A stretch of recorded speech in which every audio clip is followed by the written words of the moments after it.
So suddenly I became conscious. I said, am I being rude? He said, yes. I don't mean. She said, I don't mean anything. I didn't do anything to you. So I thought it was my own problem. When I started driving, she put her hand around. I said, hey, don't do this. She said, you are afraid of my hand? I said, no. So then she brought her mouth near my cheek. I stopped the car. I said, you better stop here. He said, you have not learned enough. I said, doesn't matter whether I have learned or not. Will you please get out of the car? She said, no. I literally dragged her out and drove the car. And it was 3 miles away from the place where my master was sitting. He said, what happened? I said, I dropped her on the way. She was misbehaving. He said, the girl was misbehaving with you? How it is possible? You must have misbehaved. I said, swear, I'm not misbehaved. You know, I never lied to you. He said, you dropped her, that is misbehaving. You are a very weak person. How will she come, walk, go back? I drove the car to that place. I said, will you please? She said, I will sit in the front. I said, no. You sit in the back. You are a good guest, sit like that. She sat down. She started singing something. I said, do you like my voice? I said, certainly not. Because I know music and you have not practiced.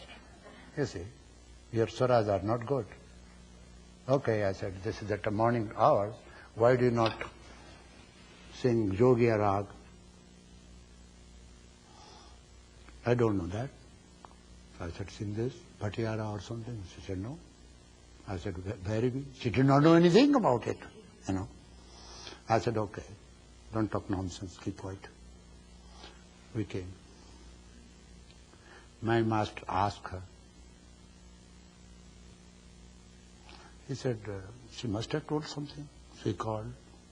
Don't you feel excited to see this young woman? I said, certainly not. I was annoyed. Instead of, you know, the way she behaved. He said, this is not the way. I want you to remain very strong in the world. Nothing should affect you. If you do something, do it, and don't say that you committed mistake. If you are killed, if you are hit, if you are jailed, then that is your responsibility.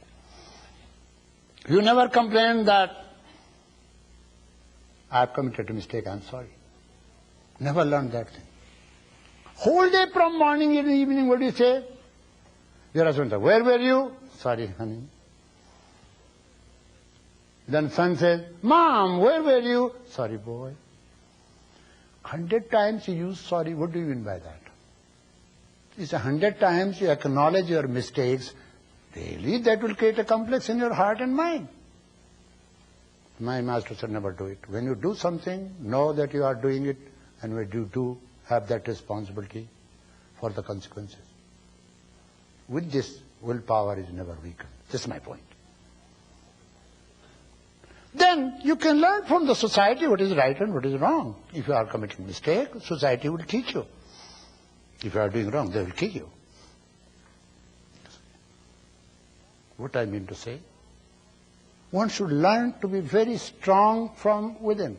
If you want to do something, do it. Nothing should be able to influence you, impress you, affect you. Because then external world will toss you around. And you will be not guided by your own self within. Best of man and best of woman is he or she, those who are guided from within. Many times say, this is not the right. Why should you say, do like that? I do it. I scold somebody. People said, I don't like scolding. I said, then don't come to me. You need it. You see? Because I don't have much time. Patanjali has wrote sutras. Swami Rama says briefly something. You shut up, that's enough. This is a sutra. I don't have much time to explain. Somebody will come and Panditji will explain, then they go crying to Panditji. Swamiji says, shut up. The Panditji explains, he must have said like this, he must have said like this. And somebody goes to Kamal. Kamal says, what a big thing he said. He tells me every day. Don't feel bad. People have their own explanation because it is a short mantra. Now, after you have understood dharana, dharana means when you isolate your mind and then make your mind, train your mind so that your mind does not get involved with the symbols going on in your mind. Look here, symbolism means imagery. When you imagine, what is that? Imagination. Image within is called imagination. I look at you, that impression through my octave nerves goes to my mind, that impression is image. On the basis of those many images, I imagine. Your imagination is based on this. So Patanjali says, your imagination is full of fantasy, full of fancy. Your imagination leads you to sloth and you go to sleep. Your imagination brings back all the impressions which are disturbing to you. You are married, you are not supposed to remember your boyfriend from college. You see? So Patanjali talks how that image can create many faces, can make many faces, can wear many garbs. You see? How that image can cry, how that image can laugh, how that image can control your life, how that image can tell you what is right and wrong, and that's what you do. And it's a simple dead image, an impression. When you know that simple impression and dead image is controlling your life, what good is this life? Then you suddenly know the relationship of matter with living consciousness. How consciousness is involved with matter. How Purusha is involved with Prakriti. You see. How Purusha is involved with Prakriti. The way you are involved with your image. The way your life is controlled by your imagination.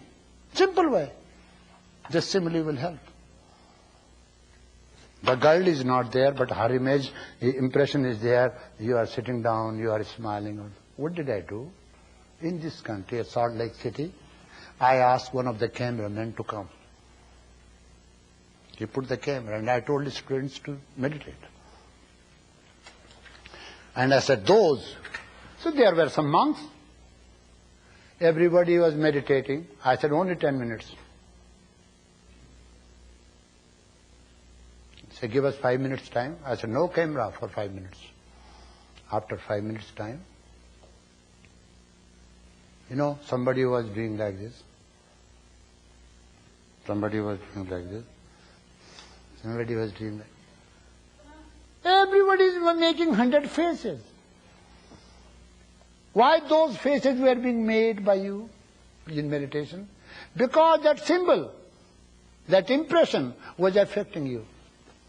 And your face was index that tells you. Face is index of your heart.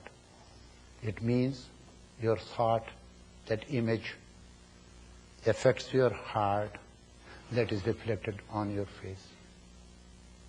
So the relationship between emotion and thought is very close.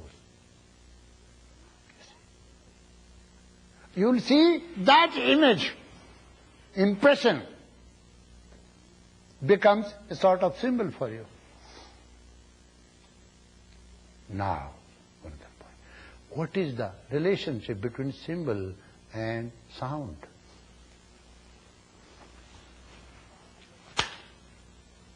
If this sound is arrested, it is not heard outside. It is heard up to certain space.